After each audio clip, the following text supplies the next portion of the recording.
قزار میں رمضان night tournaments کا آغاز کیا گیا ہے، جہاں پر کرکٹ، فٹ بال اور انڈور گیمز میں کھلاڑی بڑے پرجوش انداز میں حصہ لے رہے ہیں۔ قزار میں نائٹ ٹورنامنٹس میں کھلاڑی اور شائقین کتنے پرجوش ہیں، آئیے جانتے ہیں۔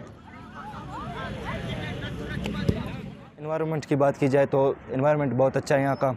خاص طور پر وہ جونیئر پلیئرز یا وہ پلیئرز جو اگر فٹ بال نہ ہو یا کرکٹ نہ ہو، دوسرے کھیلز نہ ہو، تو وہ دوسرے دنیا میں جاتے ہیں، مطلب کہ دوسرے جگہوں پہ جا کے نشہ کرتے ہیں، یا دوسرے جگہوں پہ جانے سے بہتر ہے کہ یہاں پہ آ جائے، اپنا انوائرمنٹ بنائے، اپنے آپ کو صحت مند بنائے اور فٹ بال کھیلے۔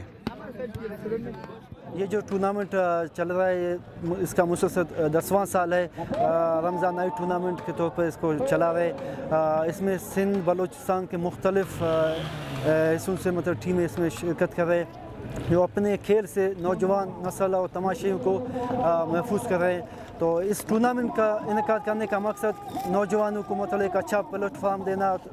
کراؤڈ جو تماشائی آتے ہیں ان کو بھی اچھا ایک انٹرٹینمنٹ کے لیے ایک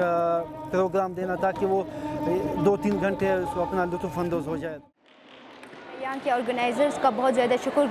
گزار ہوں، انہوں نے ہمارے لیے اسپیشلی ہم لڑکیوں کے لیے اس طرح کی ایونٹس رکھے ہیں جہاں پہ لڑکیاں بڑھ چڑھ کر پارٹیسپیٹ کر رہے ہیں، حصہ لے رہے ہیں اور بہت پرجوش ہو کر گیم کھیل رہے ہیں۔ اور پڑھائی کے ساتھ ساتھ اس طرح کی ایونٹس رکھنا بہت زیادہ ضروری ہے تاکہ ہماری جو ذہنی ٹینشن ہے وہ کم ہو سکے۔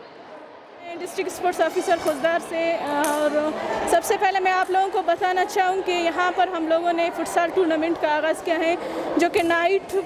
ٹائم پر ہمارے جو نوجوان ہیں، لڑکے ہیں، وہ وہاں یہاں آ کر کھیلتے ہیں۔ اس کے علاوہ اس ٹورنامنٹ میں ہم لوگوں نے مختلف گیمز اس طرح اس میں ایڈ کیا ہیں، جیسے کہ شوٹنگ بال ہے، کرکٹ ہے، اس کے علاوہ فٹ بال ہے۔ تو اس کے علاوہ لڑکیوں کے لیے بھی ہم لوگوں نے کچھ لوکل گیمز اور بیڈمنٹن، اس طرح کے ایونٹ ہم لوگوں نے اس ٹورنامنٹ میں بھی شامل کیا ہے۔